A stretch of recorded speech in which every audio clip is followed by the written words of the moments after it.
Welcome to this, the final session of our all-day net zero conference, and particular congratulations to all of you who have made it through every session. That's an impressive achievement, but I hope you'll agree with me that this has been an absolutely fascinating day out. Obviously, the context that we've been discussing net zero in is the imminent Conference of the Parties that the UK will host in Glasgow at the end of the year. And to discuss how we might make a success of that, we're going to be joined today by an absolutely stellar panel of superstars of the COP process. Between them, we've been trying to work out who's been at this for longest, but suffice to say that we have some genuine veterans. You may have heard Amber Rudd refer to Pete Betts, who will be joining us as a conference superstar. Anyway, just to remind you, this event is on the record. We're live tweeting from @IFG events using the hashtag IFGNetZero. Do tweet along. We have a video and sound recording be made available later for those who aren't watching now. And of course, I would like to thank again our sponsors of this one-day conference, the Association of British Insurers, the Association for Project Management, Imperial College London's Transition to Zero Pollution Initiative, and Novo Nordisk. This is absolutely brilliant that they have sponsored this day and enabled us to bring this to you. So I'm going to rapidly move on to introduce my panel. My panel today is Pete Betts, Visiting Professor in Practice at LSE Grantham Research Institute, Associate Fellow at Chatham House, but absolutely critically a veteran of many climate conferences and former EU lead negotiator. Yes, Pete is from the UK, but he used to play a very big role in the EU and was a former colleague of mine at DEFRA. Then I'm joined by Karsten Sach, lead climate negotiator for Germany and Director General International European Policy, Climate Policy in the German Federal Ministry for Environment, Nature, Conservation and Nuclear Safety, which actually makes the names we give our departments look quite snappy. Third, and I'm very, very grateful to him for staying up so late, is Joseph Teo, Chief Negotiator for Climate Change for Singapore, former Deputy Permanent Representative for Singapore to the United Nations. And last but not least, we have Jakob Werksman, Principal Advisor to the Directorate General for Climate Action in the European Commission. So I'm going to kick off with a pretty simple question to each of them. Let's go to Karsten first. What for Germany would make a successful COP in November? What are you looking to achieve there? I think at the COP and at the run-up to the COP, we need enhanced ambition on mitigation. That means that we get NDCs which are more in line with net zero commitments. We need enhanced ambition on adaptation action and on climate finance as well. Next to that, we have a real negotiation agenda. First, we need to finalize those issues which we haven't finalized the fine print of Paris on, in particular so-called Article 6, which is market mechanisms. But also we have transparency rules, which are key. Only things which can be reported, measured, and be transparent will be done politically. There are issues on when we do that, in acronym common timeframes. Of course, we had a target to deliver climate finance by 2020. Now we have to start the process for the future up to 2025. And last but not least, I think it is important that we implement also issues around the global goal of adaptation. So action, coherence with very good long-term statements and commitments we got, but politics is happening now. Investments are taking now, and I think that's the measure for success of the COP. I forgot to say, please post questions in the Q&A. If you could make them short, that would be great, because it'd be easier to get through many of them and to identify the really interesting ones. And if you see someone asking a question that's very similar, not the same, but very similar to the one you would ask, please upvote it rather than putting your own question, because that means we can focus on the issues that everybody thinks really interesting rather than wade through streams of very similar questions. So please get up voting for what you want to ask. I just want to ask Karsten, before I move on to Joseph, the same question. As you talked about level of ambition in the NDCs, people obviously had to put in their NDCs at the end of the year. You know, what did you think of the sort of efforts that came in? Did you think they were sort of getting close? We just needed to up the ambition across the board, or were there some areas where you were distinctly worried about a lack of ambition? So far, we have seen only a few NDCs of major economies and major emitters.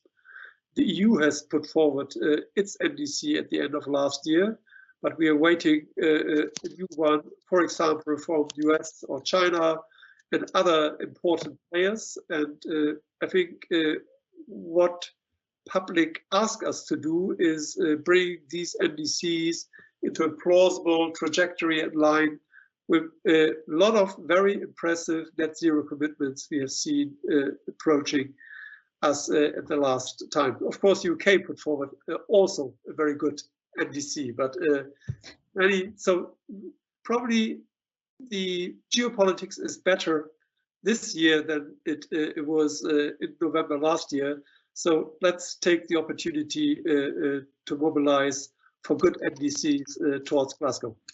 Okay, that's a good start. Joseph, turning to you, Singapore have a very similar agenda to that set out by Karsten, or does it want to see something quite different? Obviously, Singapore is also sort of climate vulnerable as well as significant emitter. Joseph. Thank you, Jill, and good afternoon to all of you. It's past midnight here, so forgive me if I'm a little bit incoherent. But anyway, listening to Karsten, a lot of what he said, I would sort of echo and support as well. But I would just start off by saying how happy I am to be part of this panel. Probably the only non-European, or I'm probably the only non-European participant here, and also from a very small country compared to the rest of those who are lined up today. So I'll start off by saying that COP26 really, with US rejoining the Paris Agreement, gives us an opportunity to strengthen the multilateral framework of cooperation under the UNFCCC. So for a small country like Singapore, who is often a price taker and who have to take things as they are, we depend on a strong, robust outcome internationally to move on climate change. And so for COP, like Karsten, we feel that COP has to deliver on a couple of things. First and foremost is it has to deliver on ambition. 2020 was supposed to be a year for climate action, where parties were due to submit enhanced, updated NDCs and LDCs as set out in the Paris Agreement. It is important for parties to implement these decisions, as the effectiveness of the multilateral process rests on this. I cannot emphasize that point more. Now, Singapore submitted its NDC and LEDs in March 2020 at the height of the COVID. And we did so because we wanted to demonstrate to both our own citizens as well as to the international community that we were committed to supporting global climate action. By our count, and I've checked just earlier, 29 countries have submitted their LEDs, and 40 countries representing, I think, 31.6 or so of global emissions have submitted their NDCs. We hope that others, and as Karsten said, particularly the major emitters, will submit their NDCs and LEDs by COP. Now, COP would need to show that parties' collective actions are helping to narrow the emissions gap. I think that's very important, particularly at this time in COVID.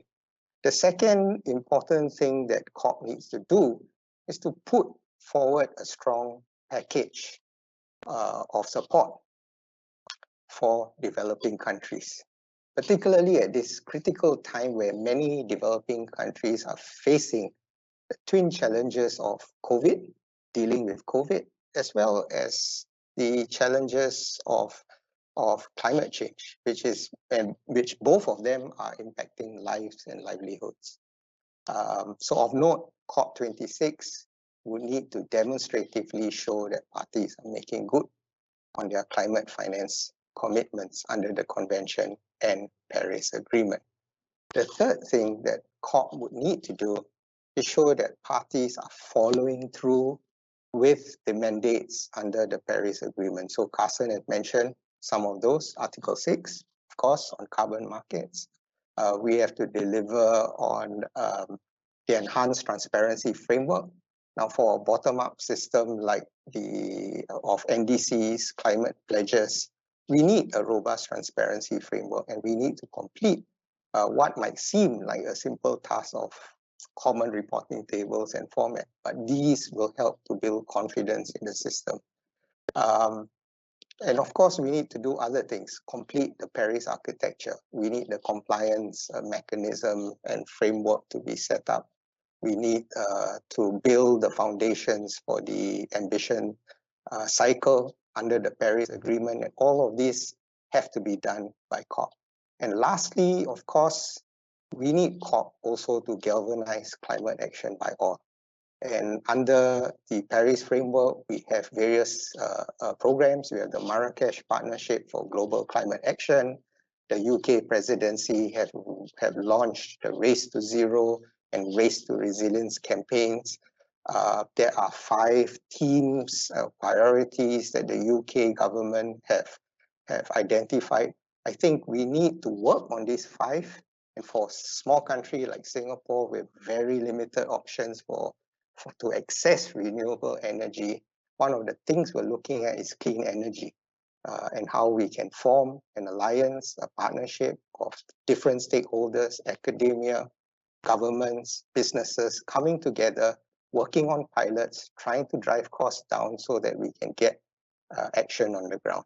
I think I'll stop there. For someone who's supposed to be sleepy, I think I've gone on for too long. So thank you for your patience. So sorry, Joseph, we'll let you get back to sleep, but not yet. Stay awake with us till the end of this session. Jakob, I want to come to you from an EU perspective. What are you looking to achieve? Because obviously Italy's got a role as well in the COP run-up. As an EU member state, need to work closely with the UK as a recently departed member state. Is there good working going on between the EU and the UK in a common endeavour in delivering for this COP? Well, thanks, Jill. Well, I don't think it will surprise the people who have joined the meeting that the EU's expectations are very much aligned with Germany as a member state. It may surprise them more how much our expectations are aligned with Singapore and continue to be aligned with the UK. But it's this kind of progressive coalition of countries, North and South, that has been driving ambition in the international negotiations for decades now. And I think we will still look to them for support in what we could refer to as one of the 2 tracks that Karsten mentioned, which is the track on the diplomacy of raising ambition. And as Joseph indicated and Karsten indicated, this isn't just about raising ambition in terms of cutting emissions. It's also about delivering the finance to support particularly the poorer and more vulnerable countries in cutting their emissions. But also, very importantly, it's about raising our ambition about increasing and enhancing resilience and preparing for the impacts of climate change everywhere, but in particular, again, amongst the poor and the vulnerable countries. So the politics and the diplomacy of ambition has to cover all 3 of those dimensions if we're going to create the right atmosphere in Glasgow to complete the second track, which is the track of the technical negotiations. But sticking to that first track, first and foremost, we of course will be looking to the UK, not just as a member state that that left with an excellent track record on climate ambition and climate diplomacy, but also is now serving this very important role as the COP presidency to provide us leadership.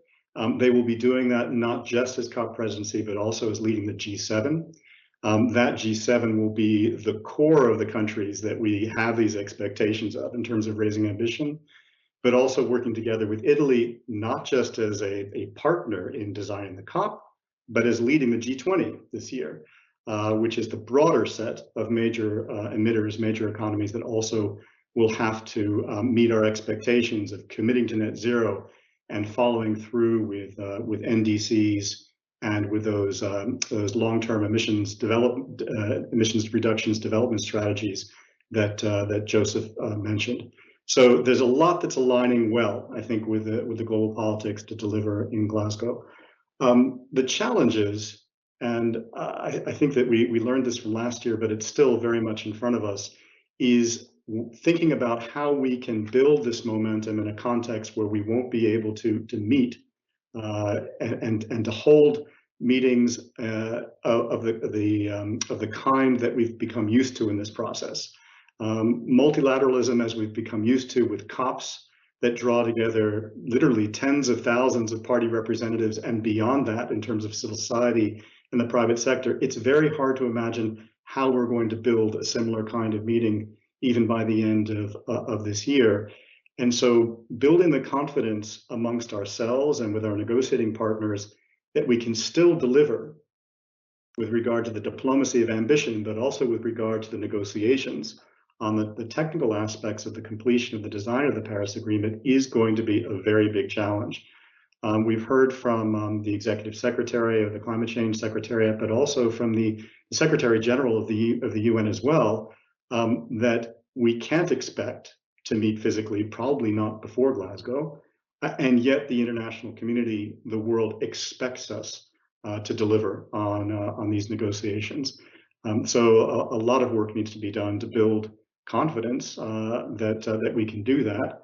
And that's addressing things as basic as access to broadband communications for all negotiators around the world, dealing with differences in time zone, such as we're asking Joseph to compromise on today. But think about a group like the G77 with country members around the world that still need to coordinate.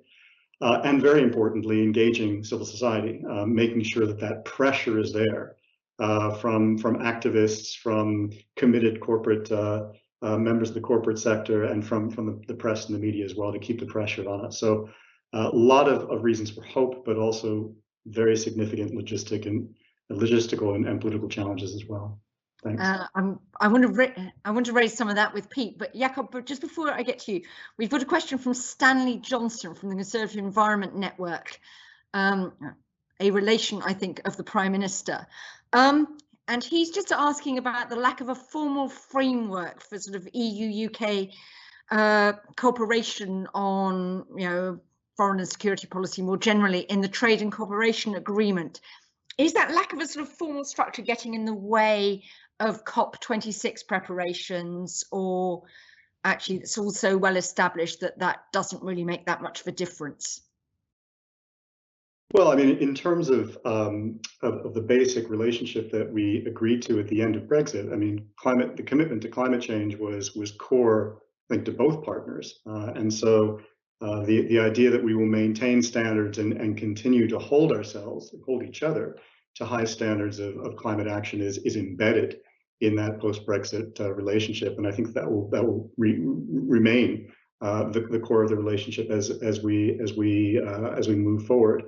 How we interact in the international space in the post-Brexit period, we're kind of on hold at the moment because of the UK's additional responsibilities as a COP president. That's the primary way in which we're interacting with them in a very constructive and positive way. Beyond that, it's going to be interesting to see how things play out, because of course international negotiations typically work through these groupings of countries, of which the EU is one, of which the balance of the Western European and others group tends to be represented by the umbrella group.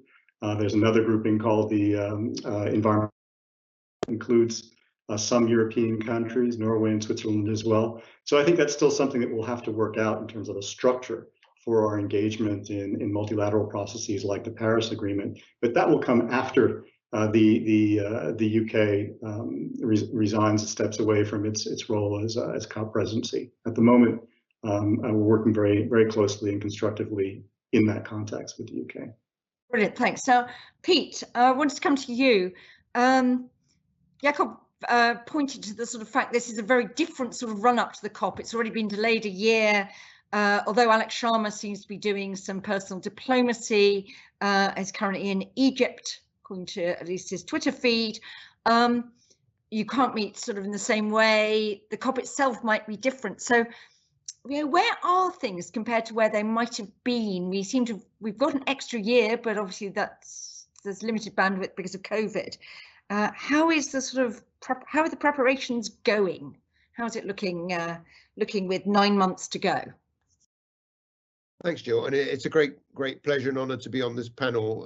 So I worked with Karsten and Jake for many years, and the EU has been a huge leader, and they have personally on climate for 30 years. And of course, I also know Joseph. He says Singapore's a small country. There's a country that's always punched above its weight. It's Singapore. Very high quality diplomats and officials, always from Singapore. So, I mean, it won't surprise anyone that I agree with almost everything I've heard. So, I would say, you know, we're not in too bad a place for the COP. Let me pull out 2 things which I think are going well, and 3 things which feel like challenges to me. So, you know, the first thing, you know, first thing's going well is, you know, actually, obviously, COVID is an unmitigated disaster, but the delay to the COP, purely in terms of the climate dynamics, was I think helpful, even though COVID is an unmitigated disaster, because it essentially pushed the COP beyond the US election. So if you look at the prospects for the COP for raising ambition of 2030 targets, they're enormously greater now than they would have been had we had the COP last November. So we've got a US president. The US will have to put a serious offer of emission reductions on the table. The other huge thing that happened was that President Xi announced, you know, we all, you know, I went on lots of panels like this and, you know, assured the world that this wasn't going to happen this year. It happened, and President Xi announced a net zero goal for China for 2060. Clearly, we need to still see the number for China for 2030. That's key. It matters more than anything else because of the sheer scale of China. But those, you know, those 2 developments are hugely significant. We also, of course, as others have said, had a very ambitious EU target. You know, if you told me 6 months ago or even a year ago that the EU would go to 55, not just to 50, I wouldn't have expected that. And I would say the UK target is also extremely ambitious. So that's one good thing. The politics of climate look not too bad. The other really good thing is the real economy. I mean, the real economy, and others touched on this, is, you know, falling prices of renewable energy, of electric vehicles relative to fossil fuel alternatives, big finance moving into low carbon in a big way. So this huge shift in the real economy, which I think the UK government is doing quite a good job to catalyse and try and drive through people like Mark Carney and Nigel Topping, the champion, and so on. So there's a couple of big good things there, as it were. Some challenges, and others have touched on this. I think COVID is a challenge in a number of respects. You might have expected COVID to have pushed climate right off the political agenda, but it hasn't. It's almost as if the sort of zeitgeist is to focus more on global public goods, but at the same time, it's having big impacts around the world, including in developing world, where, you know, not just the health impacts, which are bad enough, but the economic fallout, a lot of anger about the sense that they're being left behind. And in that context, you know, developed countries not, for some good reasons, for some not so good reasons, not meeting their public finance targets. I think all these things are issues which all the panelists said, you know, need to be addressed. Debt burdens rising in these countries. If that could be addressed, it needs China. China is the biggest creditor nation. Are they up for it? So that's what, and of course, not holding meetings in person is a challenge. So COVID is one challenge. Second challenge, the geopolitics are quite brittle. US, China, it looks like they might try and cooperate on climate, but even while the wider relationship is more competitive, but there are clearly some risks there. Even the EU and China, the relationship is a bit scratchier than it was. I think the US will want to work closely with Europe and the EU with China. I do hope I think on EU UK, I think our interests are utterly aligned, and I really hope that we continue to work as closely together for shared objectives in the future as we have in the past. And then finally, the third issue is, we are not going to solve the whole problem in Glasgow. We can make a huge step forward, but we're going to need more after Glasgow. We're going to need something to inject momentum, both from top down, new targets in the future, but also bottom up, the real economy, to really give a powerful signal of sort of irreversibility in Glasgow. Brilliant. We've got quite a lot of questions that are getting upvoted. Thanks for everybody for upvoting. That's very helpful. On the role of developing countries, how big a voice will they get? Actually, I think Karsten was mentioning the sort of financing pledge to 2020, but what would we be looking for in terms of mobilization of resources at this COP as a good outcome? And a question from David Calver, which is at the top of the list, who's asking about the sort of global governance. Well, that's actually a bit different. That's on I'll come on to that one later. So just some questions about actually, can the G77, I think Jakob mentioned the problems in networking there through virtual fora and not meeting face to face. Is this going to be basically a US, China, EU show with very little voice to developing countries? Joseph, I'm not sure that I would count Singapore as a developing country, but I think for COP purposes you are. So anyway, Joseph. Not an easy question to answer, but I would just say that the developing countries would like to and would wish to be on the table and would want to have a say in all the outcomes. And I think many developing countries, certainly in Asia, have started to make their impact felt. So China, as some has mentioned already, have come forward with a net zero target 2060. Japan has done, well, Japan is not really a developing country. ROK have put forward a net zero target. South Africa has a net zero target as well. With among ASEAN countries, a number have also put forward strong targets. Laos have announced a 2050 net zero target as well. Other countries within ASEAN are also coming forward with their targets. So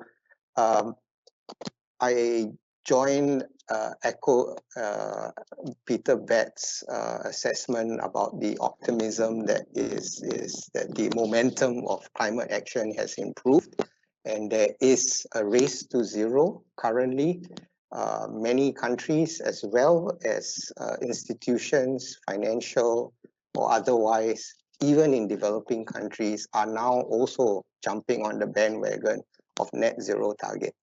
I think the challenge then is really to set and put forward the framework to ensure that those targets are really real targets, that they can be measured, they can be verified, and you can actually track the progress. Setting targets is always easy.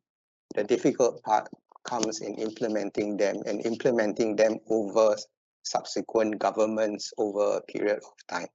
I'm not sure I'm answering your question, but I think the long and short of it is developing countries want to have a say, they feel they have a role, but I think the key thing that many developing countries are asking is they need the support at this very critical time when they are facing many, many challenges. And the element of trust is very important, because if the trust is not established, it's going to be difficult to have meaningful outcomes at the coming COP and going ahead. One last point I would like to share is that this issue of equity between the rich and the poor, developed and developing, is a critical issue. We see that in COVID as we speak about vaccination nationalism. The same issue applies back to climate change. I think many developing countries still feel that this is a problem that they didn't cause, and they have other priorities like poverty alleviation, and then now we have the COVID challenges, and then coupled with debt, rising debt burdens. I think there is this is the context that we are operating under. We need to address this in the best way possible, and I think support, fulfilling commitments will be key in terms of restoring trust among developing countries and getting through to a meaningful agreement. Pete. Just very briefly, I agree with much of what Joseph had said. So, as you implied in your question, G77 is a very broad group of countries and with very different interests. But, first of all, developing countries, as defined, are the bulk of emissions. So the idea that you can tackle this problem without developing countries is for the birds. We clearly need, to work with developing countries, as Joseph said, finding, increasingly helping countries to develop in parts that, enable them to grow and address poverty and so on, but whilst tackling their emissions. And we now have increasingly the means for them to do so. But also, as he and others on the panel said, this can't be a successful COP if it's only about reducing emissions. It does have to be about, building resilience and helping countries adapt. So we need a strong story. And I think that is understood by the UK presidency. I would also say if they want this to be seen to be a success, they need developing country voices to say this was a success, and the UK did their best to address these serious concerns. If they don't think it's a success, then that will be very damaging for the UK presidency. I think that's understood. So I think it will be one where everyone is involved. So Pete, just a quick question. So Alex Sharma, as I mentioned, seems to be in Africa at this week. What sort of message will he, or would you have advised him to be taking to the sort of governments of, Egypt, Sub-Saharan Africa? Does he just have to offer sort of money or technical assistance, or quite what gets them on board? I don't advise him, by the way, just so. But if he was wise enough to ask you back to advise him. First of all, I would say listen, find out what's on their minds, find out what they're concerned about. Yes, we do want all countries to produce NDCs, and so produce emission reduction targets. But particularly in Africa, it's important to, or in the poorer countries, to help those countries find routes to doing so which are compatible with their economic development, poverty alleviation. I think that's entirely possible. So exploring a little bit what those countries are looking to do, and how they're getting there, and what might help them to do so. Reassuring them that the UK absolutely understands the importance of delivery of public finance targets, and that we are going to walk the walk ourselves, and we're going to press our partners in amongst other donors to raise their finance, and also to increase the proportion that goes on adaptation and resilience. Karsten. First, I wanted to come back on how to build trust. And I think I agree with what Joseph has said on the issues, but I also would highlight again what the UN SecGen made public just 1 or 2 days ago, that we need to work virtually as we do it here. And for me, it's a big chance to have broader participation, because even meetings of COPs being huge, and even accepting the huge need for physical meetings. That's the way we do it. But there seems to be some resistance for a year. We are just about to overcome it, that we can work structured through virtual means now throughout the year to really prepare for Glasgow. I think that is important. Joel, you mentioned it's important that Alok Sharma is not just visiting us, but and he visits now developing countries. So if we cannot meet collectively, diplomacy through the COP president is even more important. With regard to the substantial topics, I would fully agree with Pete. It is important that we deliver further and even more on public finance commitments. But having said that, it's important to build trust. But mainstreaming climate change into the broader finance agenda in the private sector and the World Bank and the IMF connecting climate change and green development, I would call it, with debt restructuring and just having dialogues, not imposing it, having dialogues and opening up new development opportunities which are climate friendly, both on building resilience and on mitigation, is absolutely key. And I think we have new opportunities in these times of crises, and we need to move forward on that one, because it's not just us negotiators. The mainstream processes which we are undertaking here in the UK or in Europe, for many years we have not been that strong on it. Now we have understood it, and I think that's what we need to do, reach out even beyond the climate community. Well, talking of reaching out beyond the climate community, Mike Clark's asked a question, and that was raised at some earlier sessions, both by Amber Rudd and by Dieter Helm.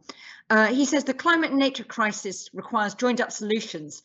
We've got this big biodiversity COP that I think people are saying the Chinese would want a success at, and I think people saw some potential. I'm very interested, I'm going to come to you first, Jakob, put you on warning here, about the joining up of a success for the Chinese on biodiversity with a success at the COP. Lots of people have said an ambitious Chinese I think Karsten's ambitious 2030 NDC from China is clearly an important element in delivering there. So Jakob, what do you make of those linkages coming in the same year? Is there opportunities? I think there's an important EU-China summit, I think, coming up sometime relatively soon. So is the EU going to lay the groundwork for this diplomatic triumph? Jakob. Thanks for the question, Jill. I think the fact that we're having two COPs in the same year, and that China is playing a leadership role in both, one in hosting and the other in setting out this very ambitious target for itself on achieving net zero emissions in the climate change context, does bring together the two issues in a way that maybe we haven't seen since Rio, when the back in 1992 the two conventions were launched at the same time. They come together at least in two ways that I've heard. One is the parties to the Convention on Biological Diversity have begun to look at the Paris Agreement as a kind of model of how multilateralism can work well. And so there's a thinking that's been going on about what can the sort of the bottom-up articulation of ambitious targets by parties that you see in Paris towards a global goal, can that structure help bring new life to the Convention on Biological Diversity? Could it, for example, stimulate countries to set specific targets in terms of setting aside areas for conservation and on land and the sea? So that's one conversation that's happening. The other is the substantive linking of the two agendas.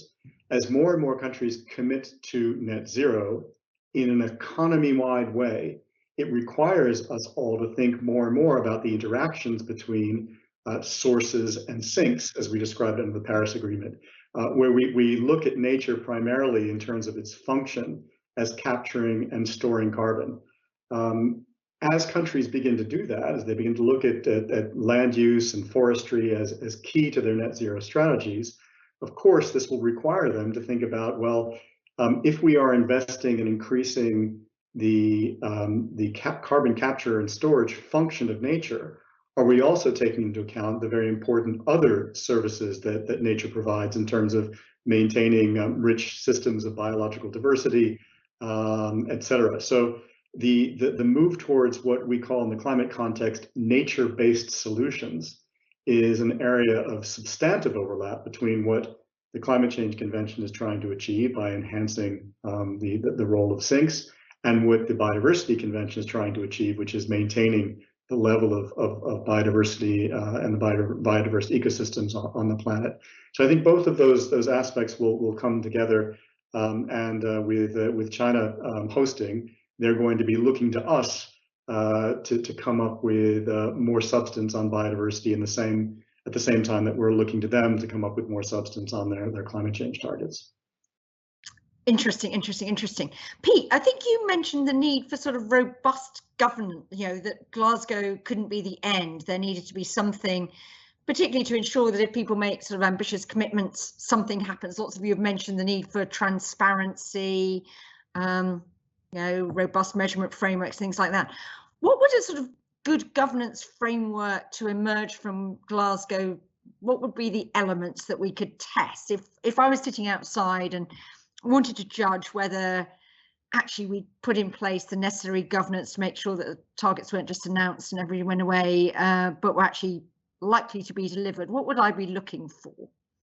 So I guess there are different aspects. So in terms of a system to oversee whether countries are delivering their targets, their 2030 targets, we've already got in Paris a pretty good system for that. It's got to be completed, as Joseph was saying, in Paris, and as Karsten was saying. But it is a system that provides for countries to have inventories and to report on them, and for some kind of multilateral review of what they're doing. So that's the first. So we have that. Joseph was talking about some kind of system for looking at how countries were on track to deliver their longer term goals. And the Paris doesn't really elaborate on that. And I'm not sure there's a negotiated agenda there, but I guess if there was an appetite, that is something that could be looked at, whether there was scope to further elaborate systems for keeping track and monitoring progress on those. I mean, clearly we will all look at each other's NDCs and their 2030 targets, and we will say, does that target look credible to get that country on track for its long-term goal? The other aspect which I was referring to was, we've not just got to deliver what we've pledged, we're going to need to go further even after Glasgow, because I think we can get a very long way in Glasgow, but it probably it won't be everything we need to get us on track for 1.5 degrees. So we're going to need some kind of injection of momentum, maybe some kind of process to inject more oomph into the top-down process to ramp up targets in the future. And I think also more oomph into the bottom-up real economy stuff, where the real economy is running ahead of the targets and is driving this sort of low carbon revolution. So I think there's a whole suite of things, both to make sure targets are delivered, but also to ramp them up. Yeah. Just wondered, Pete, I don't know whether you want to comment on this. Question from Anonymous. Thanks, Anonymous. Just about whether the UK's credibility has been a bit shocked by its sanctioning this Cumbrian coal mine. I'm not sure whether this has got cut through to any of our European or Singaporean colleagues, but Jim Hansen wrote that letter last week saying if the UK wanted to make success of the COP, what on earth was it doing approving a new coal mine? Did you look at, Alex Sharma's friends, I think, let it be known that he slightly winced at that. Were you wincing as well?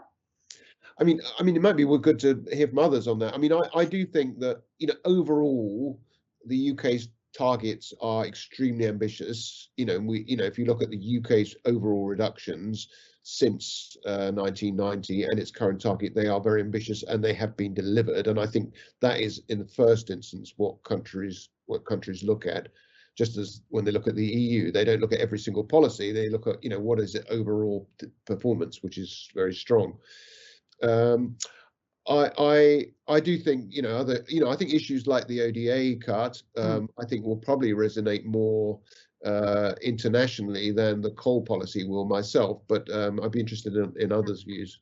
Karsten, hopefully you're not too diplomatic to answer that question. Did this get any cuts through? Did this get picked up at all in Germany, this coal decision? The coal decision, I read about it, but it was not a big issue because UK is more or less phasing out coal just ahead of others, so that's not that big. I think the issue Pete was mentioning, that's probably not in the tabloids yet, but it is in the international communities. It's a significant cut on ODA, which is the basis for helping developing countries, was an issue which was reported, and I think that's a bigger credibility issue. On coal, at least within the EU, we see high prices in the EU ETS. So public statements on coal is one thing. Negotiated outcomes like we have in Germany is one thing. To open up that transition in a way which is just cannot be just altered again. So, but economically, the age of coal is over, at least in Europe. And for us, you see that the relation between coal used to be the cheapest base load, and that's not happening in the German or European markets anymore. And therefore, we can squirrel on this and small bit of detail on that, but I think we have won that battle. I think with regard to gas politics, new investments we need for what some people call bridging technologies. What are really green investments to steer investment decisions in order to avoid stranded assets? That is the more difficult question. So I would agree with Pete on the issue that the Cumbria issue is probably not a nice thing, but it's just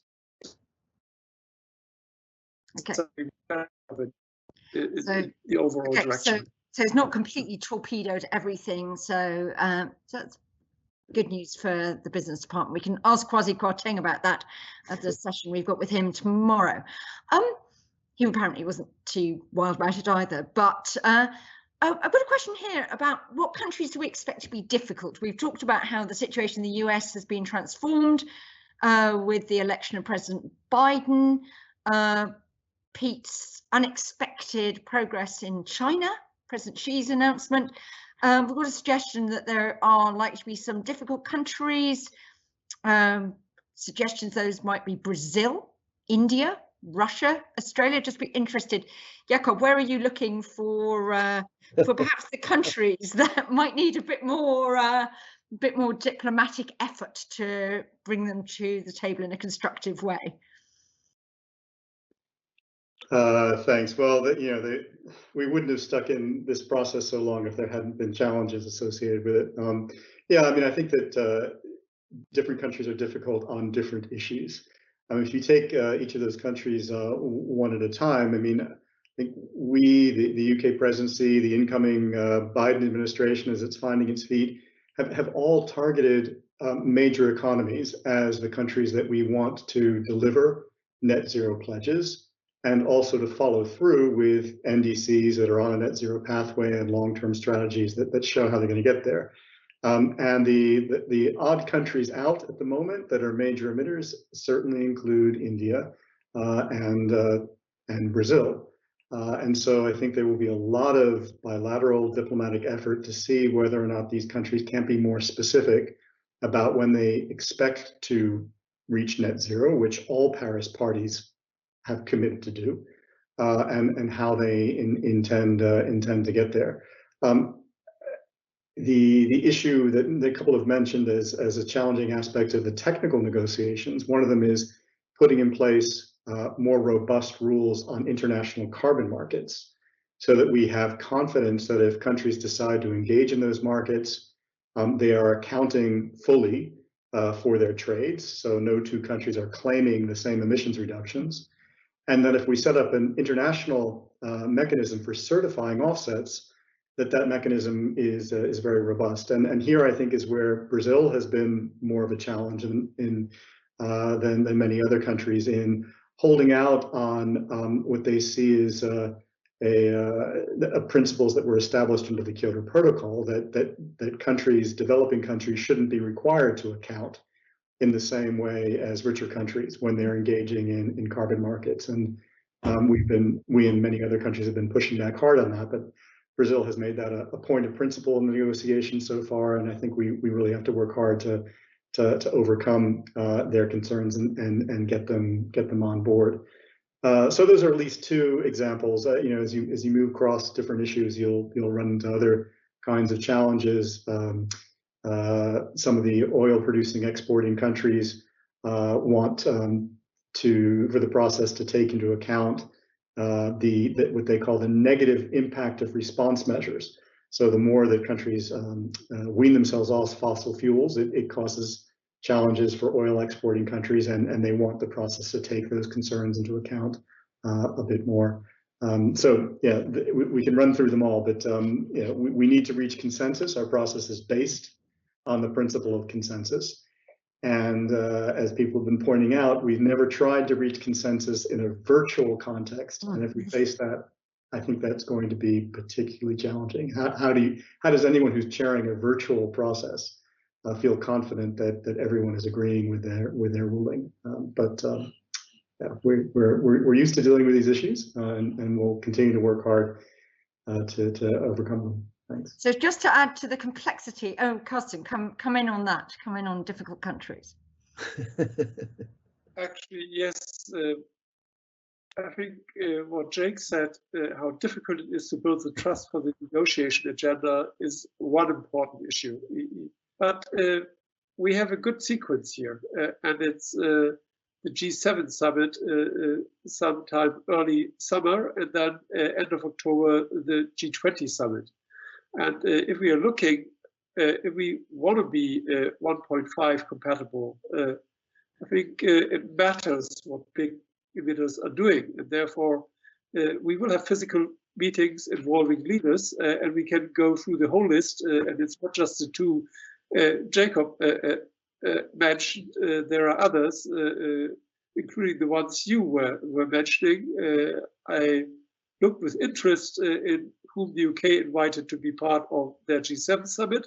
That there is at least one where I would like to see more ambition, and one who used to be a G8 country is not just always online with that, but also a country which has been really fundamental in multilateral negotiations on many accounts, with an absolutely fantastic track record. A little bit south of the US has not delivered what we are looking for. So there are lots of transparency websites suggesting what would be there, and it's, I think, an issue I wanted to be a little bit more blunt and direct, and also using these other processes to build up the agenda, as we are not meeting that regularly. That's a really interesting point, because there was a question asking whether there were too many meetings this year, whether trying to do all these G7s, G20, whatever, just meant we were going to have sort of summit overload. But it's quite interesting, Karsten, you see that as a positive, allowing you to build a pathway. I've got a very different question, which is, we talked a bit about the sort of, I was mentioning earlier about the sort of lack of a sort of global civil society presence potentially in Glasgow, but we've got a question about what would be your advice as negotiators to NGOs about what they can do to pressure governments to more ambition, even if they're not in the sort of huge, big sort of fora that we might expect to see at what we might term a normal COP. Anyone got any views? Joseph, do NGOs influence governments in Asia very much at all, or is this a very sort of Euro-American sort of take on the world? Greta Thunberg cut through in Asia, or do you have your own equivalents? My quick answer is it's different.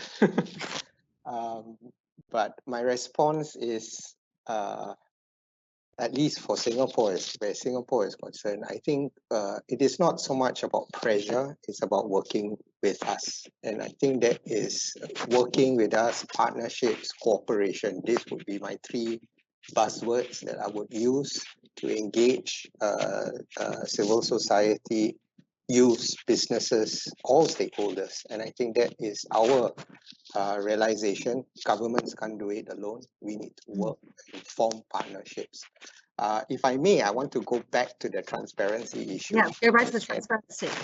I think where Singapore, a small country, Singapore is concerned, I think the first thing we would like to see is maybe more countries ratifying the Paris Agreement. And I think there are some big countries that haven't done so. And we would like, and if the UK presidency can use its wherewithal to encourage these countries to do so, I think that would be one good achievement at COP. The second issue is, let's try to make the existing, Peter Betts mentioned that we already have an existing transparency framework under the Paris Agreement. Let's try to make sure that that works. And that means trying to get more countries to submit their NDCs, because without targets, you can't measure them. Second, we need to get more countries to submit their reporting obligations. So biennial update reports, for example, is one crucial piece of the transparency pie that needs to be delivered not at Glasgow, but many COPs ago. And if you look through the list, you will find that not all countries have submitted biennial update reports. And you need to do that, because if you don't get into a system of getting used to collecting data, getting all the agencies involved, reporting on them, compiling them, you don't know how to do better. Now, my point is, do not underestimate the challenge that many countries are facing. So even for Singapore, we're learning by doing with each biennial report, update report that we do. Now, if you can't crawl, it's going to be difficult in 2024 when you have to run with new enhanced transparency frameworks. So I would just say that while there are many things that we need to do, let's get the basic right. Let's make sure that parties are fulfilling their existing transparency obligation, because it becomes a virtuous cycle.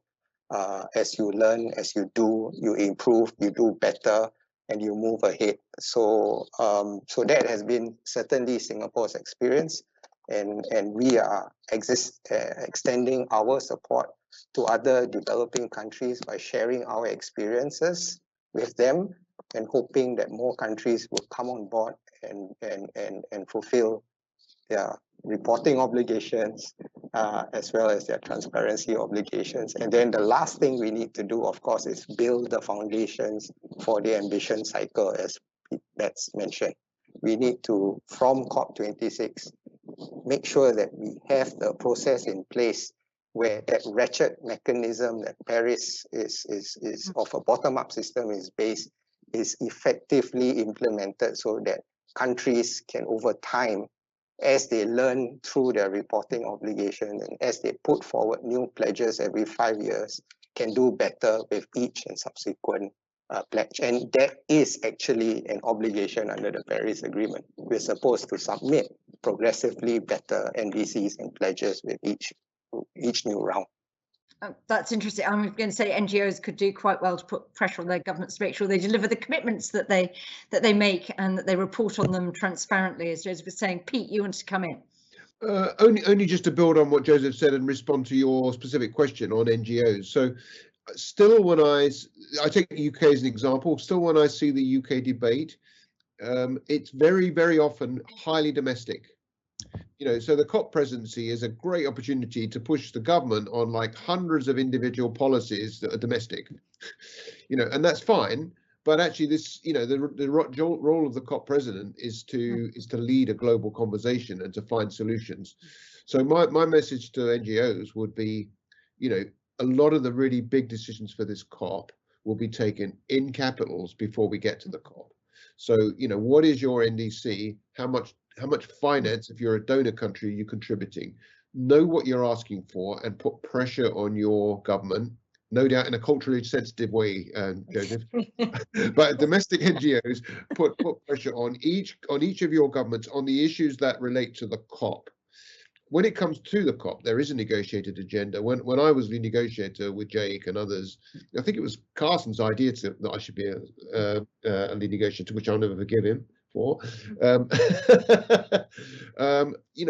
of the issues we knew is who feels pressure in the room. So what NGOs say, what press say matters. And one of the challenges for us was getting NGOs to ever be critical of developing countries, even when they were clearly, the problem, not collectively, but individually. Secondly, some of the issues that we really cared about, like transparency, were boring. They were boring and technical. So, be prepared to get boring and technical and come behind the countries trying to drive, ambitious technical solutions on the carbon markets or on transparency, because that will really help on who feels pressure in the room, accepting that we may be in a more virtual world and that may be different, and we'll have to adjust. But that would be my advice. Get specific and get crunchy and granular. Okay, advice available from Pete Betts there to NGOs around the world. We're coming to the end. Well, actually, we've slightly exceeded our time, but I'm going to ask one last question, which is a question from Emily. We keep on hearing that this is a make or break COP. She's asking, is that really true? What happens if this doesn't deliver a good outcome? It's sort of supposed to be set fair, but what if this under delivers? Is it rescuable? Let's go round our panel. Karsten, success never guaranteed at these events, as Amber Rudd was telling us about Paris this morning. So despite all the great prep work. I think it's a huge challenge for our economies, our societies to decarbonize in 3 to 4 decades. So if Glasgow would fail, which I'm convinced it will not, but if it would fail, the speed of transformation needed to be even bigger, because as all of us were saying, we have a huge window of opportunity with the most recent announcements. And it is now to get the architecture working to really transferring this really great narrative of net zero. People understand what net zero means, zero emissions, transferring it into our investment policies, our policies back home. And I think on lots of the granular elements which could help us to be better through international cooperation need to be delivered by Glasgow. If Glasgow succeeds, it will be easier. If Glasgow fails, it will be much more difficult, but not just the last day of the world as we know it. Well, that's, I suppose, relatively good news. I could throw in whether we should up the ante by agreeing a carbon border tax in the process. Maybe I'll come on to Jakob, or Jake, as the rest of you call him, to ask that. But Joseph, make or break COP. How important is this COP? Yeah, again, from the perspective of Singapore sits in the small island developing states, and I think from the small island developing states point of view, if Glasgow fails, it will be a huge disappointment, and it will really have a very negative impact on many of the small island developing states. And I think I come back to the point of trust, and I think that again will impact, have a big impact on the trust among many small and developing states. That said, Copenhagen, we recovered from Copenhagen, and I believe we as responsible members of the international community can and will recover if, and I share Karsten's view, I don't think Glasgow will be set for failure, but yes, I think we can come together, we can build better.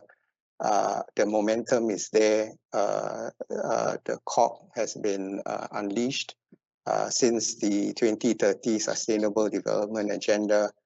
Partnerships, businesses are moving.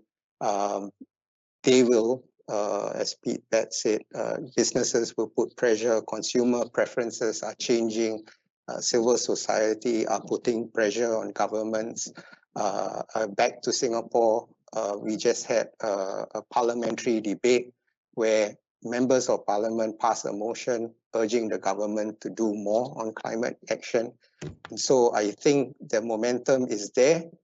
We just need to put the frameworks in place so that emperors who are seen, who have no clothes, will be seen eventually without. I'm sure I'm going to think too much about that one. That's a great place. Jake, should we be thinking for the sort of ambitious countries on things like carbon border adjustment taxes, sort of, have a bit of stick as well as sort of carrot to tempt some countries to the table? It's been kicked around, I think, in the EU as a possible way to go. Yeah, I mean, I think successful bilateral diplomacy always involves a series of incentives and disincentives. And the EU has been very publicly exploring the need for a carbon border adjustment mechanism, not so much to coerce or to influence other countries, but to deal with the real challenge, the very real challenge for any economy that is committed to going to net zero, is how do you deal with the extraterritorial emissions as you move towards net zero?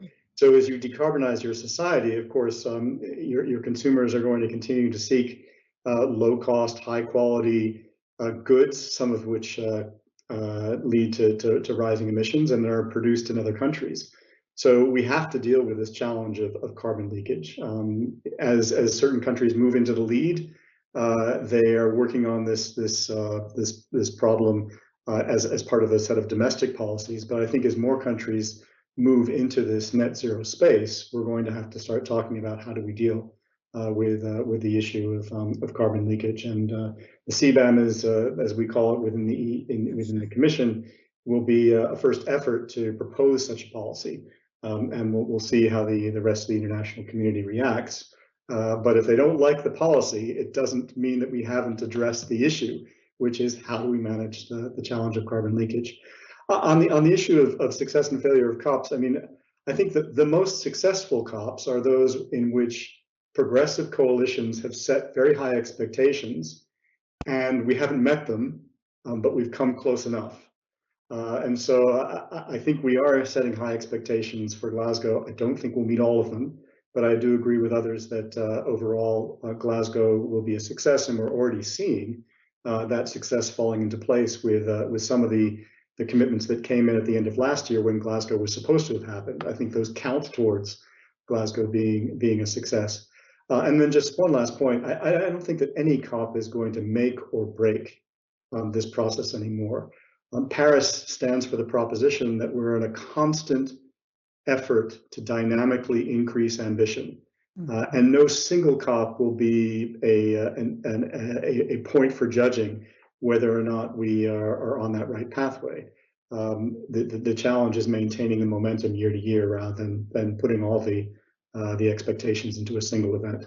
Thanks. And Pete, final question.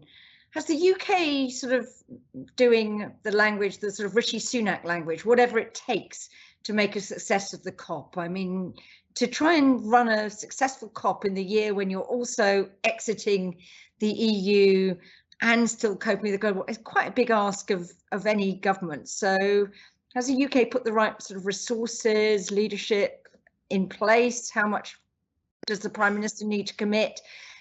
You know, are the stars aligning for a successful outcome? So I can see Karsten laughing because you pitched this question at me. I thought you've thrown the difficult questions at Jake. That's our new relationship with the EU, Pete. We have to do that. I remember I was an official inside government when this idea was first mooted that we should host the COP, and I, as a good official, I thought it was my job to check that ministers understood what they were doing. And clearly, if you do this, you will be expected to, be Caesar's wife.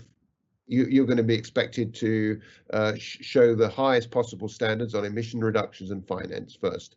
Secondly, you are going to have to do this at a time when you're going to have quite a lot of other things on your plates, viz. Brexit, sadly.